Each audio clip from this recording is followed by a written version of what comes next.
Well, hello, fungi friends. It's time for the third episode of the Fascinated by Fungi podcast. The last two podcasts, I told you guys about kind of my origin story, where I came from in terms of my love for fungi.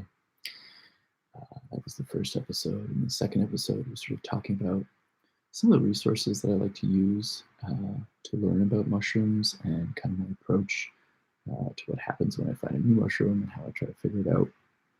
And today, what I want to try to tackle is kind of classification in the fungi kingdom. And this takes a lot of different forms. I'm going to be trying to talk about the ecology of fungi, kind of their life strategies, where fungi occur in the world. And then I am going to attempt to tackle fungal taxonomy, which is a very, very complex deep subject, and I've been in the weeds all morning long reading about it, trying to figure it out so I could give you guys some good information.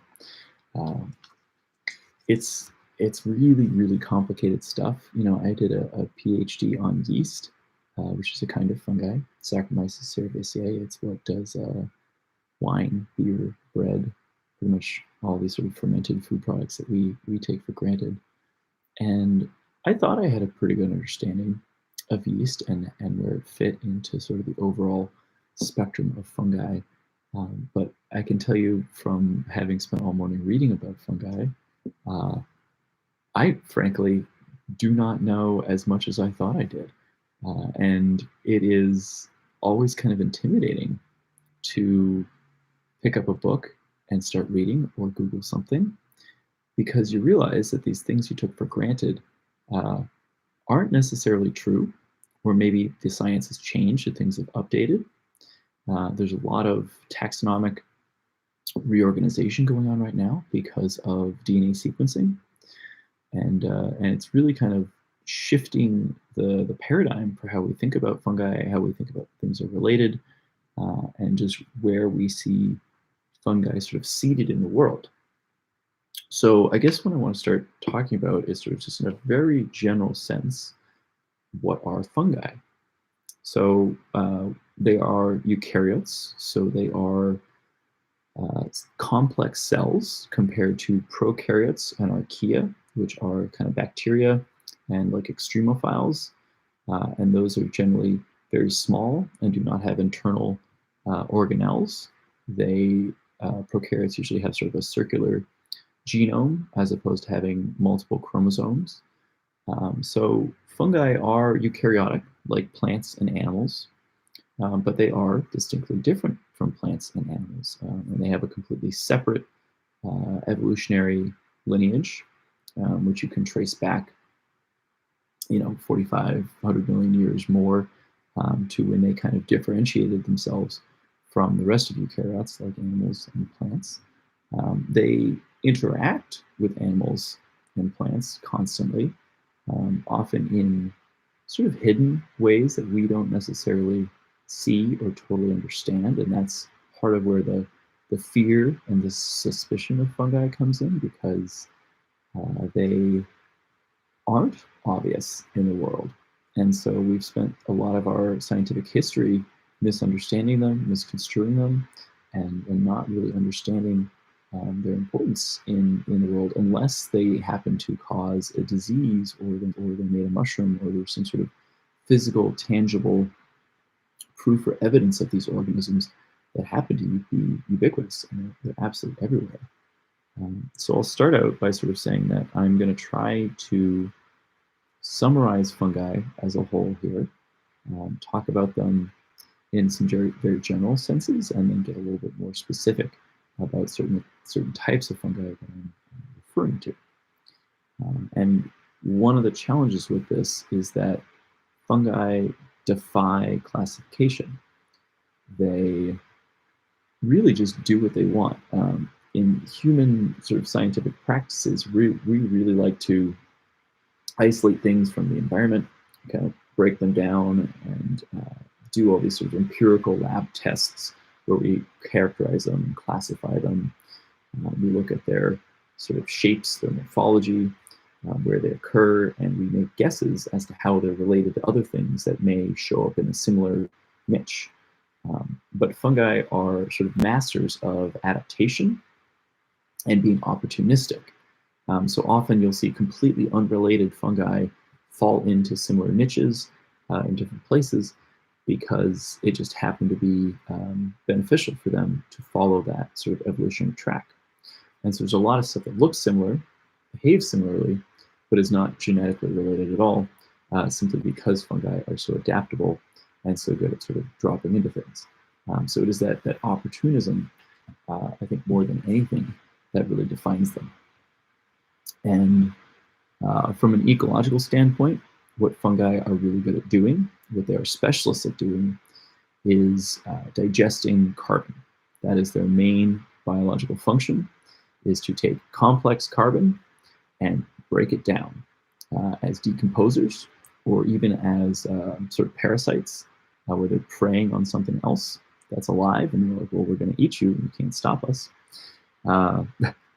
So, as I was saying, fungi are eukaryotes, so they have complex cells with a nucleus full of chromosomes, and different numbers of chromosomes, depending on what kind of fungi we're talking about. They have internal organelles. Not all of them have mitochondria, but many of them do.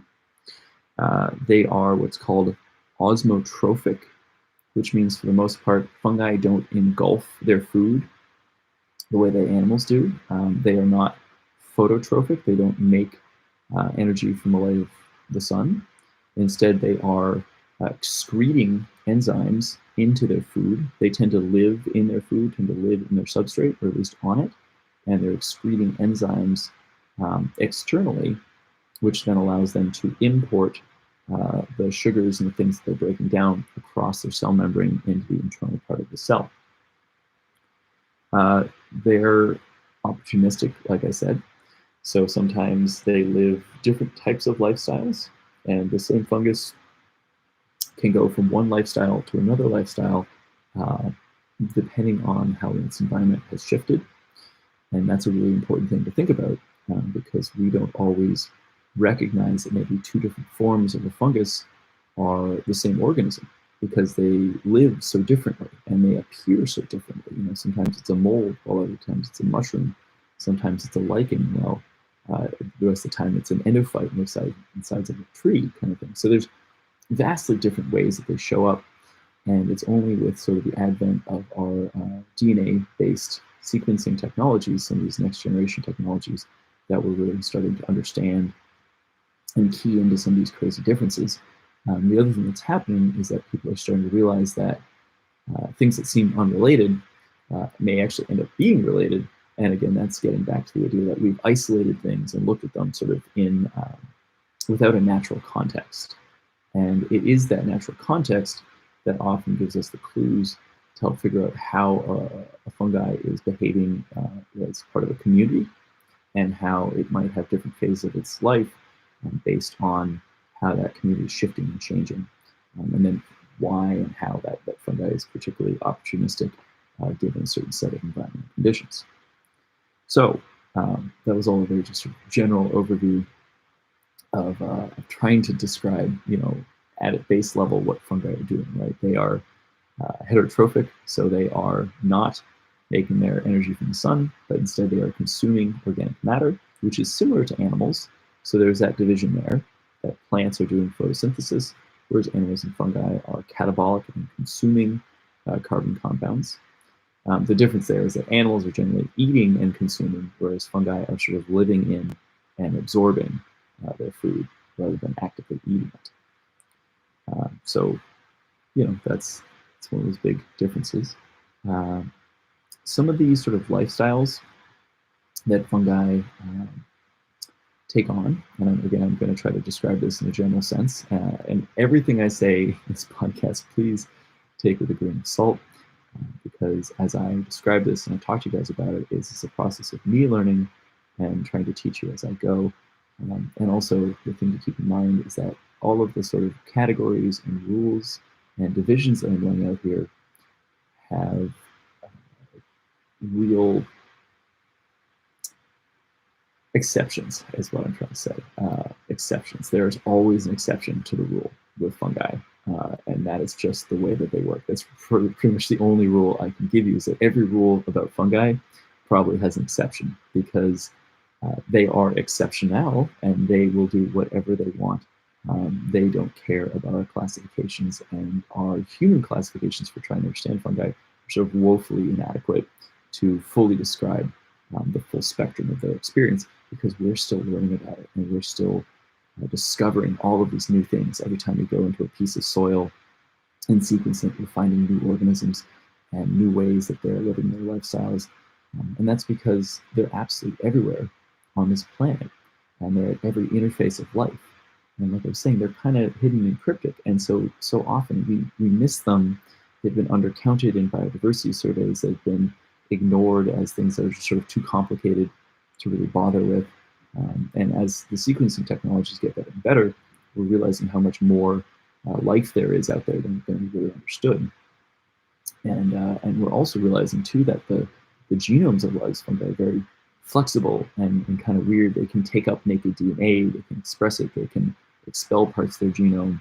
Like I was saying, as they shift opportunistically from different phases of their life, they may actively change and restructure parts of their genome to adapt to these new life strategies. And sometimes that drives evolution, and sometimes it's really just like a buffering sort of niche effect where there's a fungi that's existing cryptically, ready to take advantage of other stuff. Anyhow, I'll go back to sort of these are like the metabolic modes that fungi undertake in their environment. So we have saprobes, and the traditional term was called saprophytic, saprophytes, but that is sort of a null and void term because it's implying that fungi are actually plants. Saprophyte would be a plant that's degrading stuff. But as far as I know, there are no plants that are actively degrading carbon in the way that fungi degrade carbon. So the more appropriate term is a saprobe. So that is any kind of fungi that is eating organic material. And that can be something living on dead wood. That could be a fungi that is living in the animal intestines of an animal and digesting carbon.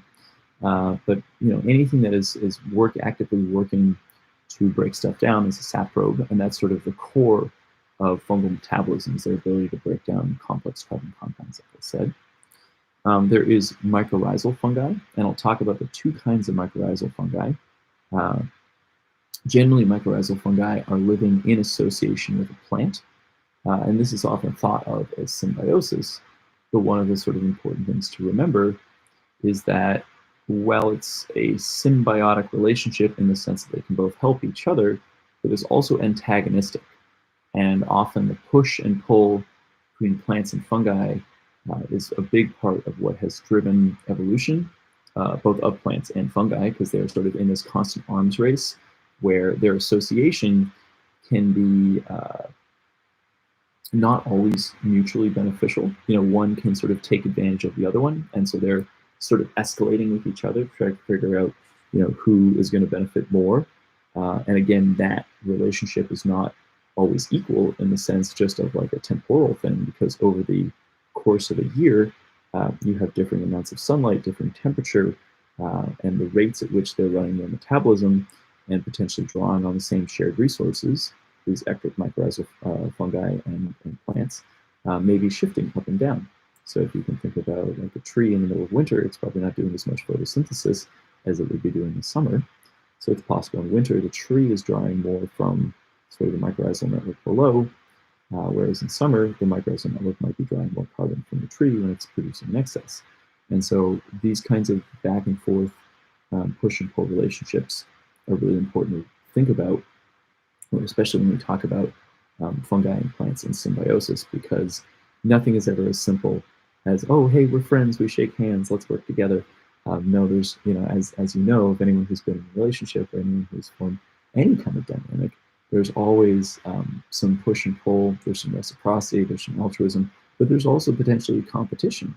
And you kind of have to figure out how to navigate that on this giant, vast evolutionary timescale, and what that means for the development of speciation in fungi and plants and the sort of driving factors behind it. So there's also parasitic fungi. And that's what happens when there is no mutualism, right? There is no altruism. It is really just one fungi preying on something else. And that's when maybe that relationship has been shifted so far over that the fungi are sort of dominant of whatever their host is. And fungi can be parasitic on all sorts of stuff. Again, they're opportunistic, so they can be parasitic on plants. They can be parasitic on other fungi. They can be parasitic on animals. Uh, they are consuming carbon and they are looking for sources of carbon, and they're going to do that to the absolute best of their abilities without really regard for anything else, because fungi are looking out for themselves. They are they're an organism, and as we see on this planet, like you got to push to live, and so fungi are hustling all the time, all over the place, on pretty much every surface all over the planet. And that's, again, like I said, kind of a scary thing to think about because some of those fungi are great. They produce mushrooms, they're beautiful. Some of them produce molds and ruin food. Some of them are in soil and can like get into our lungs and cause severe respiratory issues or cause meningitis. So, again, this is one of those things that I don't blame people for being kind of scared, because there is some really scary, toxic, evil stuff that fungi can do, but there's also some really beautiful, incredible, affirming, terraforming type things that fungi do that sort of make our planet such a beautiful place to live on.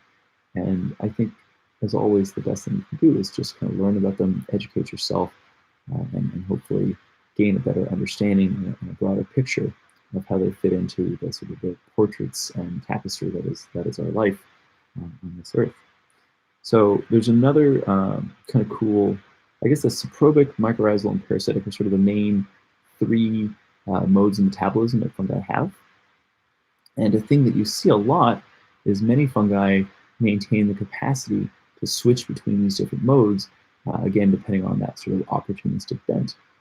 Sometimes something will be living mycorrhizally, or be living what's called as an endophyte. So endophytes are fungi that tend to live in between plant cells, so they're literally inside of the plant, and they're functioning a little bit like a innate plant immune system. And so at that point, the fungi is sort of drawing nutrients from the plants, but it is living inside of it and helping to fend off other fungi from entering the plant, or fend off other bacteria. Often those endophytes are living in conjunction, again, with signals from the plant cells, signals from other fungi, signals from bacteria internally, and so they're part of this community. And maybe within that community, they're being kept in check and functioning as a community member. But if that plant dies, either because of environmental perturbation or it's been cut down or something like that, the fungi will say, oh, hey, you are no longer kind of modulating my environment and giving me the signals to be a community member. Instead, now I'm going to take your corpse and feast on it. And so that's when they grow mycelium out and turn into a saprobe.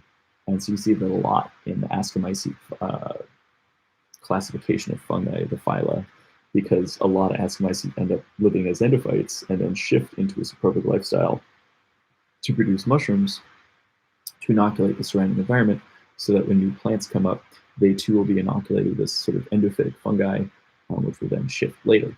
And so this is kind of a common life strategy you see in a lot of Ascomycetes. And I guess that's a good time to start talking about the different phyla of fungi. And again, like I said, take this with a grain of salt, because I thought I understood this fairly well. And then I started reading, and I realized I knew less than I thought I did.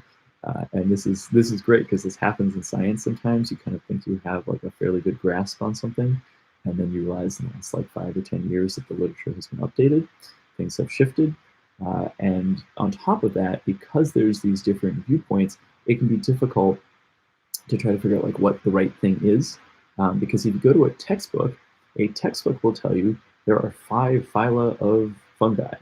And those are Basidiomycota, Ascomycota, Zygomycota, Chytromycota, and Glomeromycota.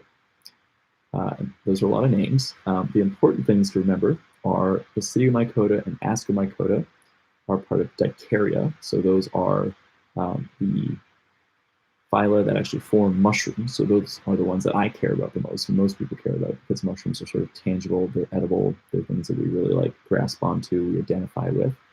And some of these other they're microscopic, you really never see them, but they are important. The interesting thing is that Zygomycota as a phyla has been essentially defunct. It has now been split into a couple different phyla of sort of genetically distinct organisms.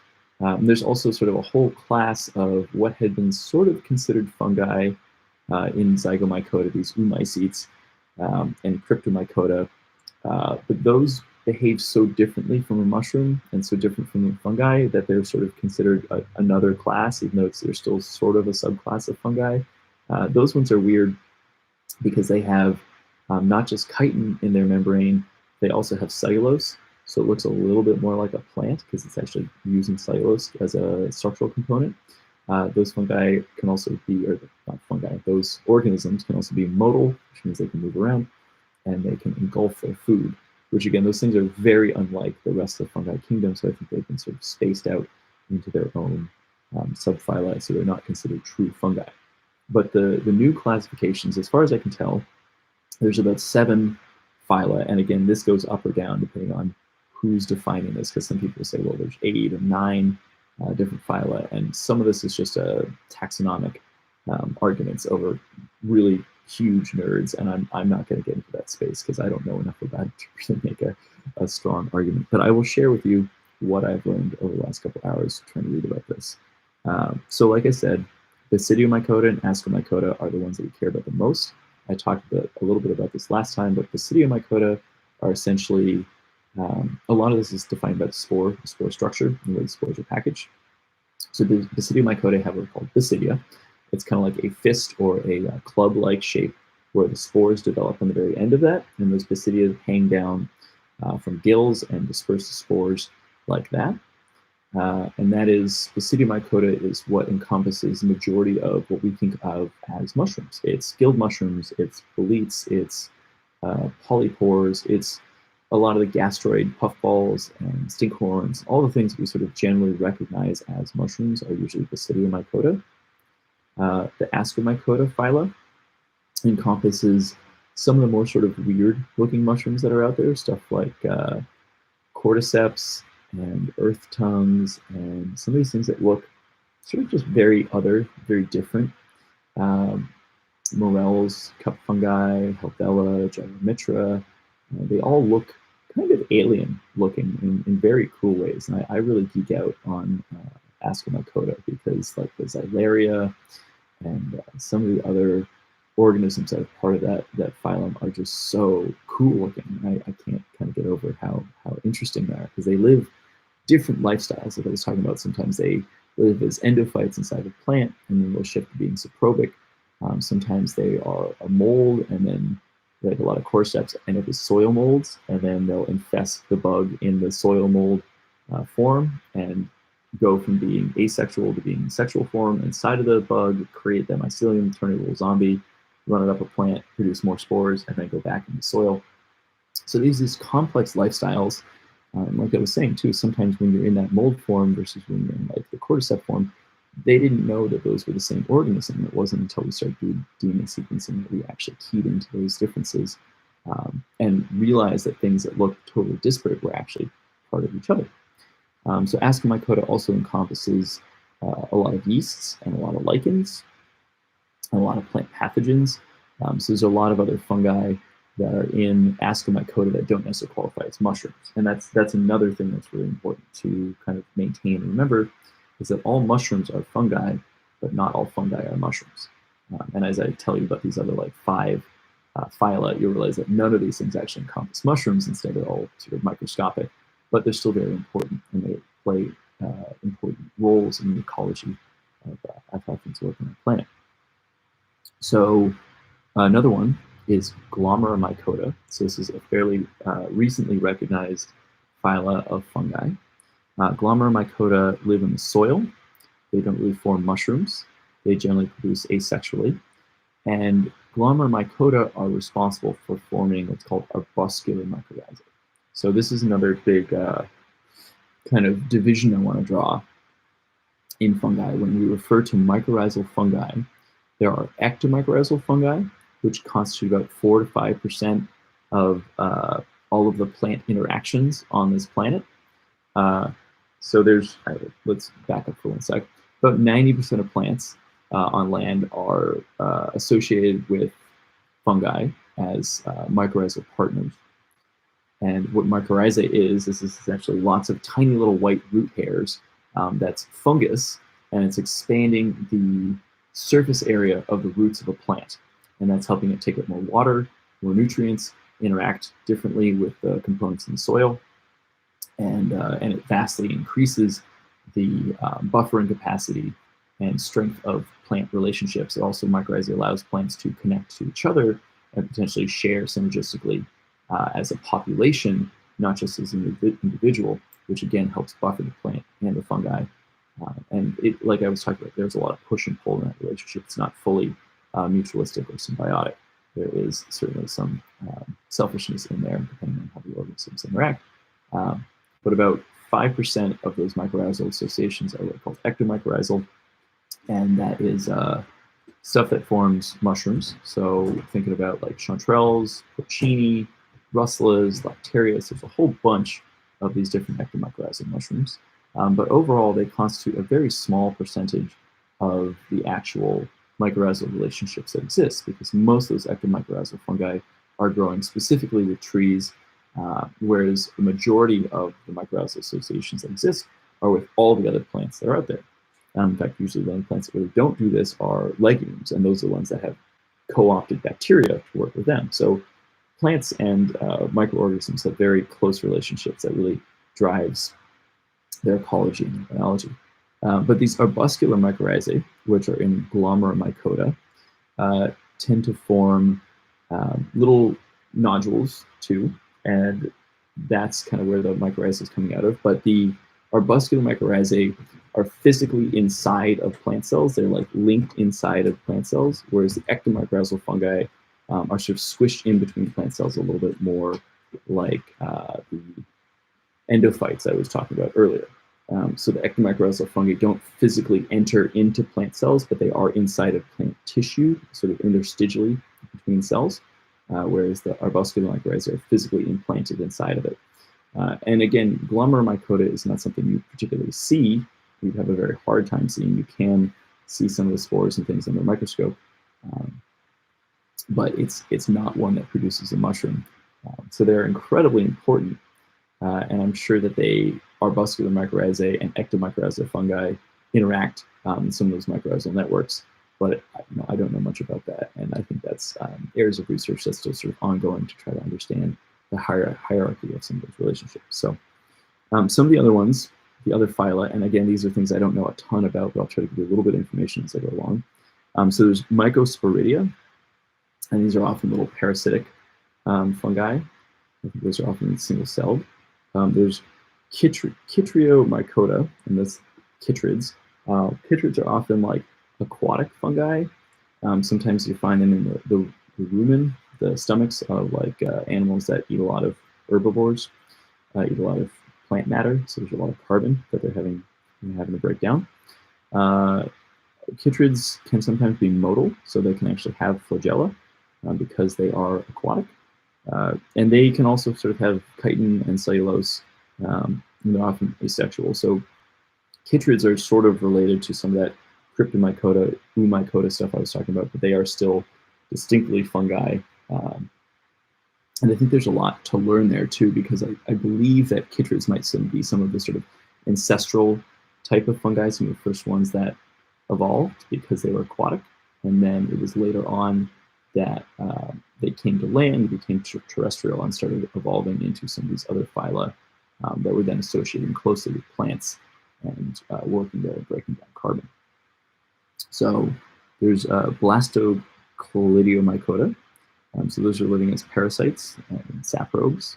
And then there is, this is the one sort of mouthful, so bear with me as I try to say this. So it's a Neocalimagomycota.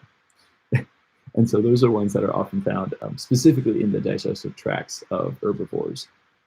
And so some of these other sort of quote unquote non-standard fungal phyla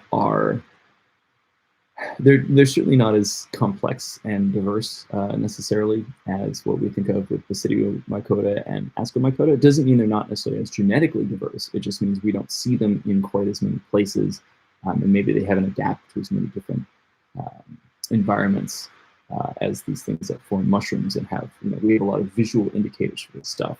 For many of these fungi, the best sort of metrics we have for them is to be looking at them under a microscope, examining their spores, examining their cell type, doing DNA sequencing, and then trying to understand how they fit into sort of a larger picture of how all this stuff relates.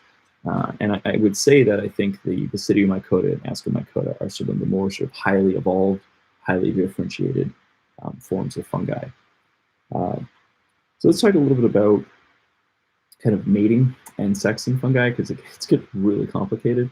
But what we think of with fungi is there's something called a holomorph, and that's basically the whole organism, the whole fungi. And that's often takes the place of whether it's mycelium or the mushroom. It's the whole thing is a holomorph. Within that, you have phases where things are either anamorphic or teleomorphic. Anamorphic means it's asexual. Teleomorphic means it's sexual. As I was talking about, fungi can go through different stages, life cycles, and sometimes, like as an endophyte, something will be sort of asexual, so it'll be an anamorph. When that shifts from being an endophyte into being a saprobe, it will become teleomorph. So it will go from being sort of like a 1N version of itself to being a 2N version of itself, and then start producing mushrooms as the sexual reproductive form. There are a lot of things that will do both asexual and sexual reproduction, and that's because fungi are opportunistic and they really like to hedge their bets. So you will see even the same mushroom itself can produce conidia asexual spores, and then later it will start producing sexual spores. And the idea is that as it's growing, the mushroom is going to try to produce some clonal spores to help double down on its environment and continue digesting and eating the substrate that it's on. And then it will also produce these sexual spores, which are potentially longer lived and may disperse into the environment. And those sexual spores can either germinate as their own conidia and live asexually, or they can meet up with something else and mate. And then they are getting more genetic diversity, which is buffering them against future environmental changes. And so fungi do this really complicated dance, but sort of the general life cycle is that they've got something where they reproduce, they form a spore, that spore germinates, eats substrate, produces mycelium or hyphae growing through, and then produces another sort of round of reproduction, whether that be asexual reproduction or sexual reproduction. And the shift between that can be very dependent on its opportunistic keys and what's going on in its environment. So that's kind of it's complicated, and I wish I could show you guys some figures. I'm happy to I'll do some talks about this on YouTube, and you guys can see some of this stuff. There's another sort of interesting thing in the history of fungi, is there was another sort of genre or a phyla that they'd stick stuff into, which is as far as I know is kind of a defunct made up phyla, but it was called Glomeromycota. And when I was in grad school trying to learn about this is like one of the things that I just threw my hands up and said, I don't understand this. I don't understand anything. So Glomeromycota are called imperfect fungi. So these are fungi that back in the day, they couldn't figure out how this would reproduce. They could tell it would reproduce asexually, clonally, but they could never get it to form like a sexual fruiting body. And so they just sort of lump things in and say, well, it's a non-sexual imperfect fungi, as opposed to perfect fungi where they could distinctly tell, what the sexual phase was. And like I said, now they're realizing that a lot of these things that were like imperfect fungi were actually just like the asexual clonal phase of something else. And what was a mold is also actually a lichen or a mushroom, but they just didn't know that these two things were related until they started doing DNA sequencing and realizing that in fact it was the same thing.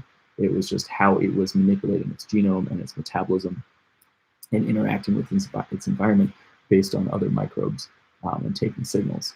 And that's again because fungi are opportunistic and they will do what's best for them. And so it makes sense to them to sometimes to hide out in an environment and be kind of invisible up until conditions become favorable for them to produce fruiting bodies, to become visible, to kind of show off, show their hand a little bit. And to me, it's just so cool. You know, I like absolutely love that that's part of fungi. Uh, and just to kind of, again, put this in context, talk a little bit about like the biodiversity of things. Fungi have been, I think the oldest fossils, they said they were found something like roughly 400 million years ago, or maybe a little more, 450 million years ago. Mushrooms, as we know them, probably started showing up about 200 million to 130 million years ago. And that came along with the advent of flowering plants. And again, I think that's really important to think about the relationship there between fungi and plants, because one of the things that I think is sort of not given enough credit to fungi for is really the terraforming of our planet, right? We look at plants and we say, well, hey, plants produce oxygen. I mean, algae do too. But it's sort of these ups and downs of oxygen in our atmosphere that has really selected for things that live with oxygen. Because for a long time, it was anaerobes were sort of the dominant organisms, and then oxygen became more predominant, and now we can sort of have more complex organisms because oxygen allows us to make more energy. But the capacity of plants to do a lot of that, to just grow in soil, would be virtually impossible without fungi. And that's because rock is not a great place for plants to grow. If you have bare rock, plants don't do that well. You need to have soil. And soil is a composite, of sort of dust, but also very much a large amount of fungi and bacteria. And one of the main kind of components that fungi do is hold on to and absorb water. That's what hyphae are really good at. Hyphae are sort of the cells that make up the bodies of most fungi. It's all hyphae also make up mushrooms. But they're little tubes, little tubular cells. And they can swell significantly with water and hold quite a bit because of their strong chitinous membranes. And they're also really good at invading into things. They have strong tips and can put a lot of force into a small area. So mycelium hyphae can grow into rocks. When it rains, that hyphae swells, and the hyphae that have grown into the cracks in rocks swells and breaks the rock in micro fissures all over the place. And this is a huge part of how rock has broken down on our planet. It's not just the action of wind and rain, it is also the biological cracking and action of lichens and fungi that are generating soils and giving plants a place to live, basically. And so it is this combined action of fungi and plants that really help terraform our planet and give us this incredible biodiversity.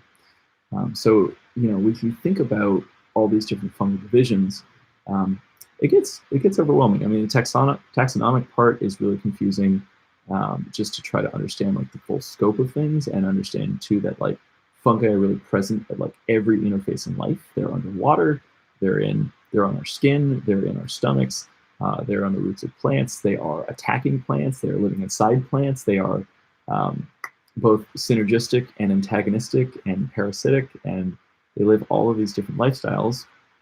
And that's okay. I think it's really important to sort of understand that there's this like gray area in our understanding of how life is interacting. And there's a real like interesting thing to me there about the fact that fungi can just shift in whatever way they want, and they can pivot to a lifestyle that suits them. They can pivot to a new way of doing business that benefits them. And it doesn't have to be permanent. They can kind of go back. It doesn't have to be an all or nothing experience. They can sort of like leave a little footprint here, leave a little footprint there. And, it really just is so cool to me that they are kind of all over the place and hiding in plain sight in some ways. And that's where it's so cool to have all these great DNA technologies where we're starting to learn about these things at a deeper level and understand the kinds of communities that they're sort of central to, because they are keystone species at sort of every level of life, from like a micro to a macro level. Fungi are everywhere, and I think they're our friends, although there can be some bad ones out there that can cause disease and stuff. But a lot of that, like I was talking about, is a function of community. And so if we think about microbiomes, if we think about the way that we balance things, nature is generally pretty good at balancing itself. Problem is, human beings have come along and unbalanced a lot of things. And so we're seeing the advent of a lot more fungal pathogens and other things that are kind of emerging. And we're scared because we're like, where are all these diseases coming from? Like, well, these things weren't diseases before when they were kept in check by community members. But now that we've shifted the dynamics and shifted the balance of things so much, we're seeing some of these things come out and become issues. And that's where, if we can understand communities, if we can understand balance, not just from a philosophical standpoint, but very much from a biochemical, ecological standpoint, I think we can work with fungi to help rebalance a lot of our ecosystems and hopefully, help our world, because things are sort of falling apart. The wheels are coming off, and we can actively work with fungi to try to get everything back together and really make some positive changes. So anyhow, there was my attempt at trying to explain fungal taxonomy, divisions of fungi, a little bit of the ecology of fungi. I'm thinking next time that I may talk about very specific tips for foraging. Some are going to be specific to Northern California, some will be specific to the East Coast, where I've done a lot of foraging. Some will be sort of just general tips about how to go out, find mushrooms. And then I'm thinking maybe after that I'll do an episode on cooking. But as always, I'm happy to answer questions. If you guys want to hit me up on Instagram, send me comments on YouTube, anything you want. I'm around. I'm happy to chat, and I love talking about fungi. So I will talk to you guys next week. Be well. Bye-bye.